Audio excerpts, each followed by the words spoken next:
Hi friends, ಎಲ್ಲರಿಗೂ ನಮಸ್ಕಾರ. ತುಳಸಿ food ವ್ಲಾಗ್ಸ್ಗೆ ಸ್ವಾಗತ. ಇವತ್ತಿನ ವಿಡಿಯೋನಲ್ಲಿ ಕ್ಯಾಬೇಜ್ ರೈಸ್ ಹೇಗೆ ಮಾಡೋದು ಅಂತ ತೋರಿಸ್ಕೊಡ್ತೀನಿ, ಬನ್ನಿ.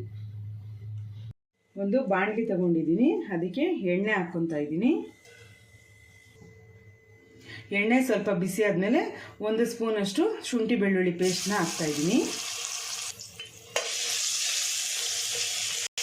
2 ಹಸಿಮೆಣಸಿನ್ಕಾಯಿನ ಹಾಕ್ತಾ ಇದ್ದೀನಿ.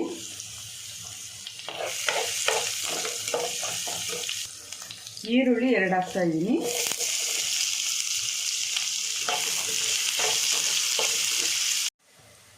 ಎಲೆಕೋಸು 1 ಬೌಲಷ್ಟು ಹಾಕ್ತಾ ಇದ್ದೀನಿ. ಇದನ್ನು ಫ್ರೈ ಮಾಡ್ಕೋಬೇಕು. ನೋಡಿ ಫ್ರೆಂಡ್ಸ್, ಎಲೆಕೋಸನ್ನ ಚೆನ್ನಾಗಿ ರೋಸ್ಟ್ ಮಾಡಿದ್ರೆ ಈ ಥರ ಕಮ್ಮಿ ಆಗುತ್ತೆ.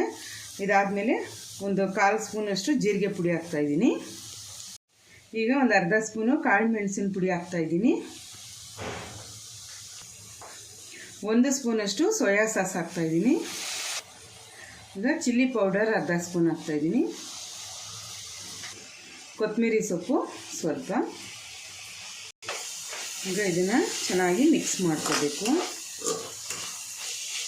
ರುಚಿಗೆ ತಕ್ಕಷ್ಟು ಉಪ್ಪು ಹಾಕ್ತಾ ಇದ್ದೀನಿ.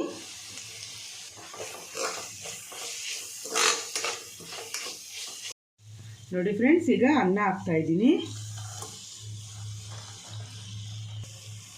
ಇದನ್ನು ಕ್ಲೀನಾಗಿ ಮಿಕ್ಸ್ ಮಾಡ್ಕೋಬೇಕು. ನೋಡಿ ಫ್ರೆಂಡ್ಸ್, ಎಲ್ಲ ಮಿಕ್ಸ್ ಆಗಿ ಈಗ ಇದು ರೆಡಿ ಆಗಿದೆ.